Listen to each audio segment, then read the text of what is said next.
ऐसे ही और भी वीडियोस को देखने के लिए देसी फाइट के YouTube चैनल को सब्सक्राइब करें और बेल आइकन दबाना ना भूलें। खेलों का महाकुंभ ओलंपिक, इसकी क्लोजिंग सेरेमनी 8 अगस्त को हुई। इस बार टोक्यो ने ओलंपिक को होस्ट किया। इमरजेंसी की वजह से टोक्यो ओलंपिक दर्शकों के बिना खाली स्टेडियम में हुआ था और इस प्रोग्राम को होस्ट करने के लिए टोक्यो ने $28 बिलियन से अधिक खर्च किए। अब अगला समर ओलंपिक 2024 में पेरिस में है। इंटरनेशनल ओलंपिक कमेटी पहले ही 2028 के ओलंपिक लॉस एंजलिस को होस्ट करने के लिए दे चुकी है। आखिर ऐसा क्या जिसकी वजह से खेलों के महाकुंभ ओलंपिक की बिड में लगने वाली बोली धीरे धीरे कम होती जा रही है। कोई भी शहर ओलंपिक खेलों के लिए बोली लगाने से कतरा रहा है, दिलचस्पी नहीं दिखा रहा है। देसी फाइट के इस एपिसोड में हम जानेंगे कि ओलंपिक की मेजबानी के लिए शहरों में दिलचस्पी आखिर क्यों कम हो रही है।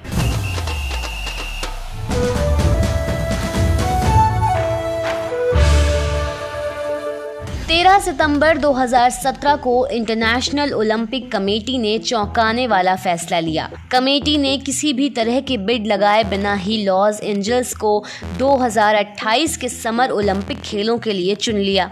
IOC ने इस बात को माना कि आज के वक्त में ओलंपिक खेलों के लिए होस्ट ढूंढना बेहद मुश्किल हो गया है। खेलों का महाकुंभ कहे जाने वाले ओलंपिक के लिए होस्ट करने वाले शहरों के बीच पहले जोरदार बिडिंग हुआ करती थी।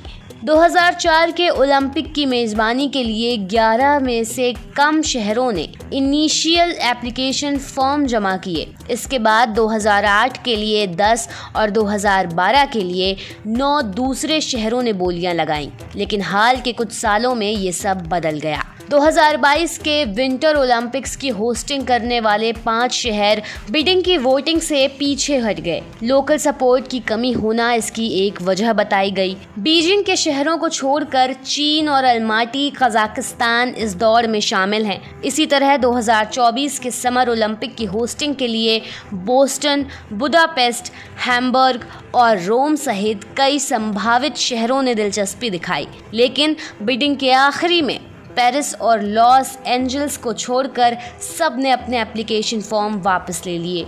2028 के समर ओलंपिक के लिए कोई भी होस्ट ना होने की स्थिति की संभावना का सामना करते हुए IOC ने पेरिस को 2024 के समर ओलंपिक होस्ट करने को दिया, जबकि लॉस एंजल्स को 2028 के खेलों को होस्ट करने को कहा। ओलंपिक में इस बड़े बदलाव का आखिर क्या कारण है? ओलंपिक को होस्ट करने में आने वाला खर्चा बेहद ज्यादा है, जबकि इसको देखने के लिए ऑडियंस बहुत ज्यादा तादाद में नहीं आती है, जिससे होस्ट करने वाले शहरों का फाइनेंशियल रिस्क बढ़ जाता है।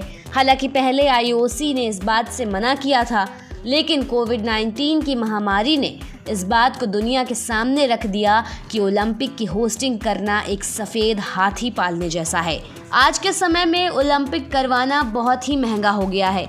पिछले 5 समर ओलंपिक और हाल के दोनों विंटर ओलंपिक्स में हर शहर ने $10 बिलियन से अधिक खर्च किए हैं। 2008 के बीजिंग समर ओलंपिक की कुल लागत $45 बिलियन से अधिक थी, जबकि 2014 में सोची विंटर ओलंपिक का खर्चा $50 बिलियन से ऊपर का हुआ था। यहाँ तक कि इंटरनेशनल मीडिया राइट्स और स्पॉन्सरशिप भी इसकी आसमान छूती लागतों को पूरा नहीं कर पाया। एग्जाम्पल के लिए 2016 में रियो में समर ओलंपिक हुए, जिसमें ब्राजील में सरकार और होस्ट ने इसका खर्चा कम करने की कोशिश की थी। तब इसमें $13 बिलियन का खर्च हुआ था। तब जाकर रियो ने कहीं $9 बिलियन की अर्निंग की थी, जिसका ज्यादातर भाग IOC यानी इंटरनेशनल ओलंपिक कमेटी ने रख लिया था।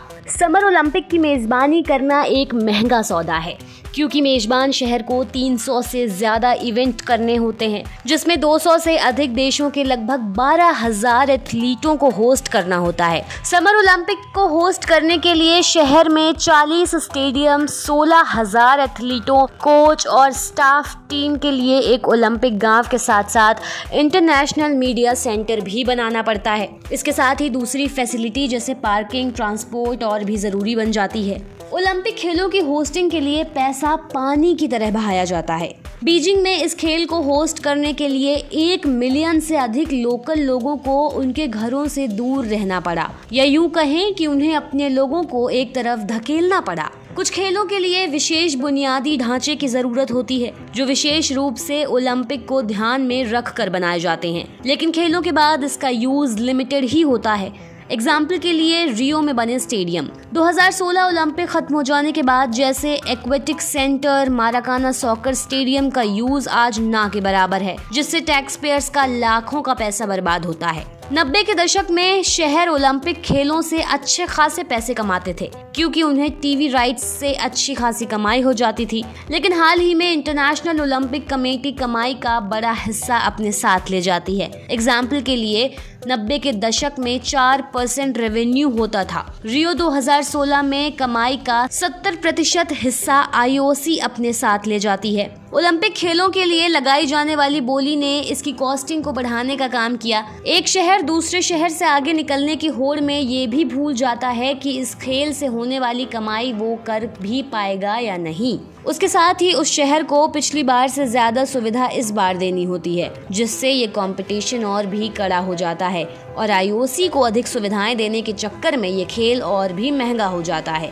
एग्जाम्पल के लिए शिकागो ने 2016 में होस्ट करने के लिए कैंपेनिंग में 100 मिलियन खर्च किए और फाइनली बिडिंग के टाइम पर ओलंपिक किसी और शहर ने होस्ट किया, जिससे शिकागो को 100 मिलियन का घाटा हुआ। एथेंस में 2004 के ओलंपिक के लिए 12 शहरों ने 2020 के ओलंपिक के लिए 5 और 2022 के विंटर ओलंपिक में सिर्फ 2 बोलियां लगाई थी। तो क्या इसका मतलब ये है कि जल्द ही कोई शहर ओलंपिक की मेजबानी नहीं करेगा?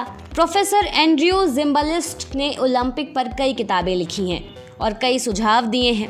इसकी अत्यधिक लागत से बचने के लिए बिडिंग पर बैन लगाया जाना चाहिए और एक परमानेंट होस्ट की तलाश की जानी चाहिए, जिसमें सभी तरह की सुविधाएं, बुनियादी ढांचा और अच्छे वेन्यू हो। जिम्बालिस्ट का मानना है कि लॉस एंजल्स आइडियल होस्ट है, क्योंकि यहाँ सभी बुनियादी सुविधाएं हैं। हालांकि IOC इस आइडिया से अग्री नहीं करते हैं, लेकिन जैसे जैसे बोली लगाने वाले मेजबान कम होते जाते हैं, वैसे वैसे उनके विकल्प भी खत्म होते जा रहे हैं। अपनी खामियों के बावजूद ओलंपिक खेल अभी भी लोगों को खुश करने वाला है।